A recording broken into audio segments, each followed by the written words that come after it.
So this is how insulin helps glucose to get into the cell. So this is an example of the bloodstream. Here is the cell receptor. Here is the cell. Here is the cell membrane that the glucose has to get into. That's why it needs the insulin. And so the insulin goes and it attaches to their cell receptor, which opens the cell door and opens the cell membrane. So then the glucose goes into the cell. Click it again. So this is about type 1 diabetes. So in type 1, there is no insulin to attach to the cell receptor and open the cell membrane.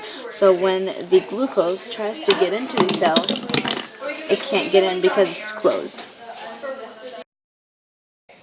Now we are going to talk about type 2 diabetes. In type 2 diabetes, there's so much insulin in the bloodstream that the receptor gets desensitized and it does not allow the insulin to attach to it to open the cell membrane. So when the glucose tries to get into the cell, it cannot because the cell door is closed. Hey everybody, this is Maggie and she will describe diabetes. Konnichiwa. And now I'm going to describe two types of diabetes.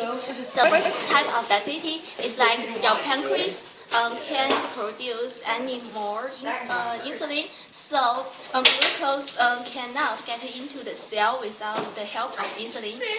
Well, the second type of diabetes is like because of some attack to your body, and your body can produce insulin for many times, so there are many insulins in your bloodstream. So If you do that, many of these insulins can attach to the receptor, and then glucose cannot get into the cell either. So, arigatou gozaimasu. Hi guys, thank you for watching and Arigatou gozaimasu. put lots of like